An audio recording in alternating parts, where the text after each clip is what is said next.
9 de enero de 2022, Fiesta del Bautismo del Señor. Las lecturas que corresponden a este domingo son: la primera lectura está tomada del profeta Isaías, capítulo 40, versículos del 1 al 5 y del 9 al 11. La segunda lectura está tomada de la carta del apóstol San Pablo a Tito, capítulo 2, versículos del 11 al 14 y capítulo 3, versículos del 4 al 7. El Evangelio está tomado de Lucas, capítulo 3, versículos 15 y 16 y versículos 21 y 22. Como cada domingo tomamos en nuestras manos nuestra Biblia o nuestro misal, hacemos una primera lectura pausada de comprensión de los textos y pasamos ahora a escuchar los comentarios.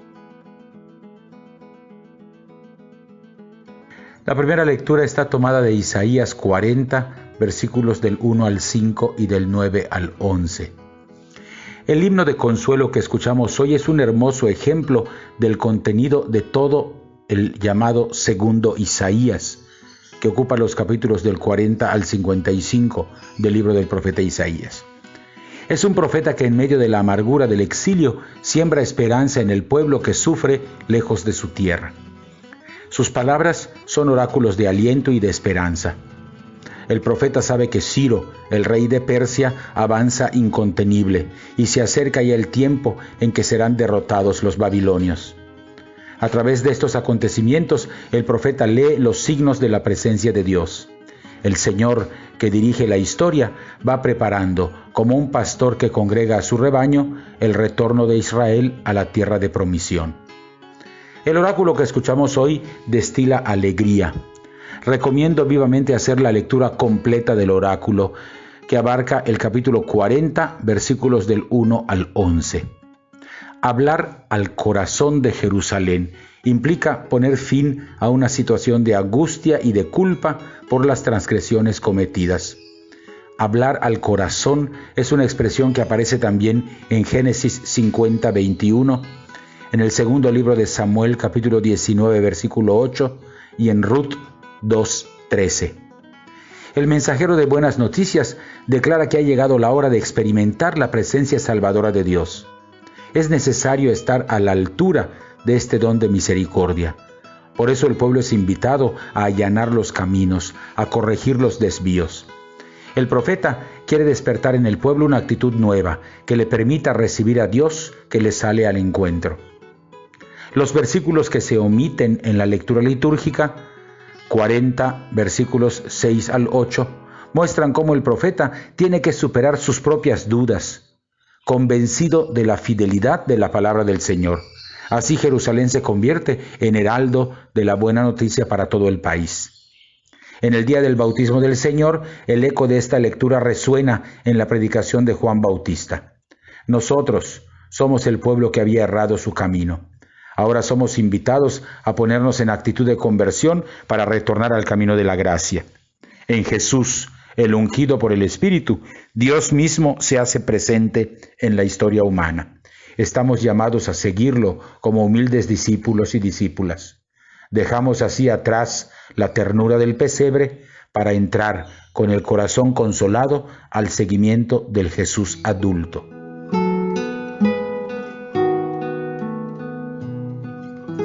La segunda lectura está tomada de la carta a Tito, capítulo 2, versículos del 11 al 14 y capítulo 3, versículos del 4 al 7. Miembro del equipo de Pablo, Tito desarrolla una labor itinerante al servicio de la evangelización que el apóstol de los gentiles despliega por toda Asia Menor y por Europa. Tito realiza labores de mediación en la comunidad de Corinto en 2 ocasiones, y es el encargado en la región de Acaya de hacer la colecta que Pablo está realizando en favor de las comunidades de la iglesia de Jerusalén. A este diligente discípulo se dirige esta carta, en cuyo contenido encontramos 2 grandes aportaciones teológicas. La primera es una síntesis de cristología explicada a creyentes que no son judíos. Abarca capítulo 2, versículos del 11 al 15. En esta proclamación se contiene una audaz afirmación que confiesa la condición divina y salvadora de Jesucristo, a quien llama Dios y Salvador nuestro. La segunda es una teología del bautismo, que abarca el capítulo 3, versículos del 1 al 7, y parece tener sus antecedentes en liturgias bautismales anteriores a la redacción de la carta. La lectura de hoy nos comparte algunos versículos de cada una de estas dos partes, entregándonos así en un solo texto litúrgico lo más granado del mensaje de la carta. Sería muy aconsejable, sin embargo, que leyéramos completas las dos unidades que hemos mencionado: el capítulo 2, versículos del 11 al 15 y el capítulo 3, versículos del 1 al 7. Subrayo pues tres mensajes de esta lectura. Lo primero es señalar que el plan de salvación nos coloca en una situación nueva, entre la encarnación del Hijo de Dios y su segunda venida gloriosa. Este es un tiempo de testimonio, de renuncia a la vieja manera de vivir. Lo segundo es recordar que por un acto de pura misericordia, Dios nos ha redimido en Cristo y nos ha llamado a formar parte de su pueblo santo. Una comunidad que, al igual que Jesús, nuestro Maestro, está llamada a pasar por la vida haciendo el bien. Finalmente, el pasaje nos anuncia que esta gracia, que nos convierte en herederos del cielo, llega a nosotros a través del bautismo, que mucho más que un rito es la incorporación a la vida de comunión con Dios. La vida cristiana transcurre así entre las dos venidas de nuestro Salvador. Gracias a su encarnación, el discípulo es santificado y comienza su camino hacia la segunda venida de su Salvador, mientras va en la esperanza llevando una vida sobria y recta, pues para esto hemos sido llamados, para alcanzar el cumplimiento pleno de las promesas de Dios.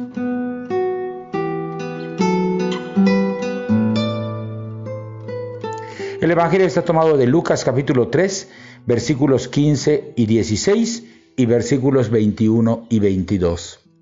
La celebración litúrgica del bautismo del Señor nos trae en los tres ciclos litúrgicos la narración del bautismo de Jesús, tal como viene contada en cada uno de los tres primeros evangelios. Como corresponde al actual ciclo C de este año, leemos hoy la narración del Evangelio de San Lucas. En el capítulo 3, versículos del 15 al 20, Lucas lleva a la conclusión el paralelismo entre Jesús y Juan Bautista que ha venido desarrollando en los relatos de la infancia, mostrando a Juan reconociendo su inferioridad frente al Mesías. Juan, delante de Jesús, se considera menos que un esclavo. Por eso se manifiesta indigno de realizar la tarea humillante de desatar las sandalias del Mesías. Su tarea es solamente bautizar en agua, mientras que a Jesús corresponderá sumergir a sus discípulos en una vida nueva, entregándoles el Espíritu Santo. A diferencia de los otros evangelistas, Lucas no insiste mucho en la descripción del acto mismo del bautismo. Es más, ya en el relato del bautismo propiamente dicho, que abarca el capítulo 3, versículos 21 y 22, ni siquiera se menciona a Juan Bautista. Le interesa más a Lucas subrayar el significado de la acción. El bautismo de Jesús no es un bautismo para la conversión, como había anunciado Juan, sino es la proclamación pública de parte del Padre, que con ecos del Salmo 2, versículo 7, presenta a Jesucristo como su Hijo amado, el elegido, según el texto de Isaías 42, del 1 al 7, aquel sobre quien desciende la plenitud del Espíritu Santo. Jesús aparece en oración mientras se abre el cielo, que hasta ese momento estaba cerrado, según la profecía de Isaías 63, 19. Y de él descendió el Espíritu Santo, como los profetas lo habían anunciado para los tiempos finales. La voz de Dios proclama que Jesús es el Mesías, y lo hace bajo el trasfondo del Salmo 2. Por eso algunos manuscritos antiguos ponían: «Tú eres mi hijo, yo te he engendrado hoy», porque así lo proclamaba el Salmo 2. Otro trasfondo, como hemos ya mencionado, es el del segundo Isaías 42, versículos del 1 al 7, que proclama al siervo de Yahvé como aquel en quien Dios encuentra todas sus complacencias. Lo que se realizó en Jesús se actualiza también en el bautismo cristiano, por el que somos constituidos hijos e hijas amados de Dios y templos de su Espíritu. Dios nos constituye sus hijos, como nos dice también Gálatas 3, del 26 al 28, y recibimos al Espíritu Santo, como aparece en Hechos 2, 33 al 39. Tenemos que aspirar a que nuestra vida complazca plenamente al Padre. Hasta aquí los comentarios a las 3 lecturas de este domingo del bautismo del Señor. Volvemos a tomar en nuestras manos nuestra Biblia o nuestra misal. Hacemos una segunda lectura pausada, atenta, esta vez en oración de los 3 textos, y estamos ya listos para participar de la Eucaristía.